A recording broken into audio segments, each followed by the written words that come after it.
தகதிகதோம் தகதிகதோம் தாரா தைய தைய தோம் தை. ஏங்க தட்டவே மாட்டீங்களா? சொல்லிட்டே இருக்கு. எவ்வளவு எத்தனை தட்டுறாங்க, எப்படி குதிக்கிறாங்க. நீங்க எல்லாம் அடுத்தது உங்களுக்கு எல்லாம் இருக்குதுங்க. தயவு செய்து ஒரு 15 நிமிஷம் முடிஞ்சதுக்கு பின்னாடி உங்களை ஆட வைப்போம். சரிங்களா? உங்க ஊர் நாமீங்க சந்தோஷமா செஞ்சுருக்கீங்க. அப்படியே என்னமோ இதா இருக்கிறீங்க அப்படியெல்லாம் வேண்டியதில்லை.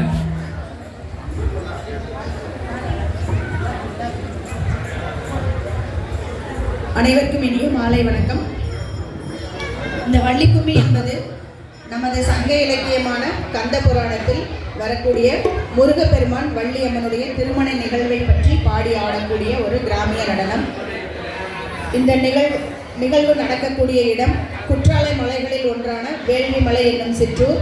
அதை ஆட்சி செய்து வந்த குறுநில மன்னன் நம்பிராஜன், அவருடைய மனைவி நங்கை மோகினி, அவர்களுக்கு 7 ஆண் குழந்தைகள், பெண் குழந்தை இல்லை.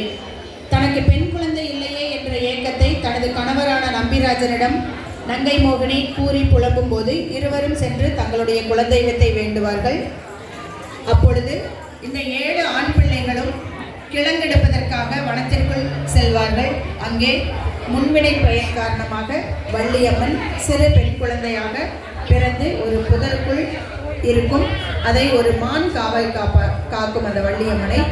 இந்த குழந்தையை கண்டெடுத்து அந்த 7 ஆண் பிள்ளைகளும் தனது தாயிடம் கொண்டு வந்து சேர்ப்பார்கள். அந்த தாய் தன்னுடைய குலதெய்வத்தை வேண்டியதன் பயனாக தனக்கு பெண் குழந்தை கிடைத்தது என எண்ணி அந்த குழந்தையை சீராட்டி பாராட்டி வளர்ப்பார்கள். வள்ளிக்கிழங்கு எடுக்க சென்ற போது கிடைத்ததால் அந்த குழந்தைக்கு வள்ளி என பெயரிட்டு வளர்ப்பார்கள். அந்த குழந்தை பெரிய பெண்ணாகி புஷ்பவதியாகி தன்னுடைய தோழிகளுடன் சேர்ந்து திணைப்புணம் காவல் செய்வதற்காக வனத்திற்கு செல்லும். தன்னுடைய அண்ணன்மார்கள் அமைத்த பரன் மீது நின்று ஆலோலப்பாடி கிளிகளை விரட்டி கொண்டிருக்கும் பொழுது அந்த இனிமையான குரலை கேட்டு நாரதர் கீழிறங்கி வருவார். வந்து, அழகான பெண்ணே, இவ்வளவு அழகாக பாடல் பாடுகிறாய், நீ யார் என விசாரிப்பார்.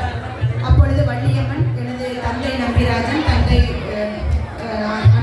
நங்கை மோகினி, எனக்கு 7 அண்ணன்மார்கள் இருக்கிறார்கள் என கூறுவார். அப்பொழுது தெரிந்துவிடும் நாரதருக்கு இவர் முருகப்பெருமானுக்காக பிறந்தவர் என்று. உடனே வள்ளியம்மனை ஒரு அழகான சித்திரப்படமாக வரைந்து அதை கொண்டு சென்று முருகப்பெருமானிடம் காட்டுவார்.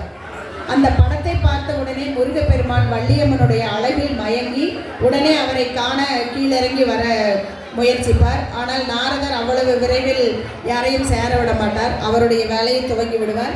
நீங்கள் நேரடியாக செல்ல வேண்டாம், மாறு வேடத்தில் செல்லுங்கள், அப்பொழுதுதான் வள்ளியம்மனுடைய மனதில் யார் இருக்கிறார்கள் என்று தெரிந்து கொள்ள முடியும் என கூறி அவரை மாறு வேடத்தில் மாற்றி விடுவார். முருகப்பெருமான் வேடுவனாக வருவார். இப்பொழுது பாண்டிய பாடல் கூட அதுதான், தேடி வந்தேன் வேடுவ பெண்ணே. அதாவது வேடனாக வந்து தன்னுடைய மானை காணவில்லை என கூறி வள்ளியம்மனிடம் உரையாடுவார். அதாவது வள்ளியம்மன் கிட்ட பேசுறதுக்காக சான்ஸ் தேடிட்டு வருவார் முருகப்பெருமான். வேடுவனாக வந்து பேசுவார். அப்பவும் வள்ளியம்மன் முகம் கொடுத்து பேச மாட்டாங்க, விரட்டிடுவாங்க. எனக்கு 7 அண்ணன்மார்கள் இருக்கிறாங்க, அவங்க உன்னை பார்த்தாங்கன்னா உன்னை இல்லாமல் பண்ணிடுவாங்க, நீ ஓடி போயிருன்னு சொல்லி விரட்டிடுவாங்க.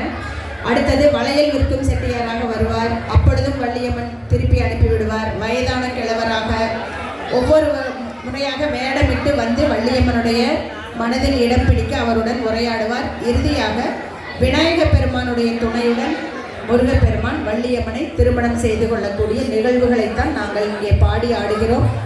40 பாடல்களுக்கு மேல் இருக்கிறது. ஆனால் நேரம் கருதி எத்தனை பாடல்கள் முடியுமோ அத்தனை பாடல்களை பாடி ஆடக்கூடிய நிகழ்வு இங்கே நடைபெற்று கொண்டிருக்கிறது. முழுக்க முழுக்க முருகப்பெருமான் வள்ளியம்மனுடைய திருமண நிகழ்வை பற்றிய பாடல்களை மட்டுமே நாங்கள் பாடி ஆடுகிறோம்.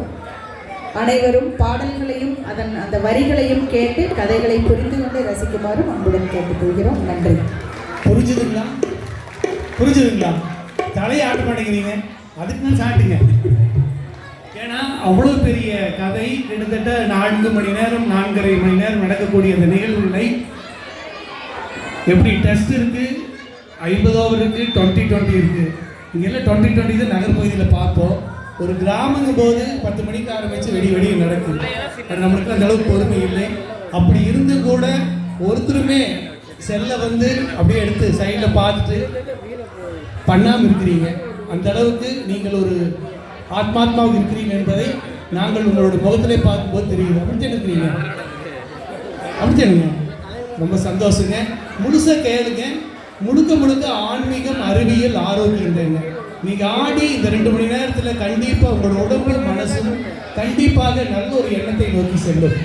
அதுக்கு நாங்கள் இத்தனை மகளிரை நாங்கள் ஒருங்கிணைத்து நிறைய நிகழ்ச்சி செய்து கொண்டிருக்கின்றோம்.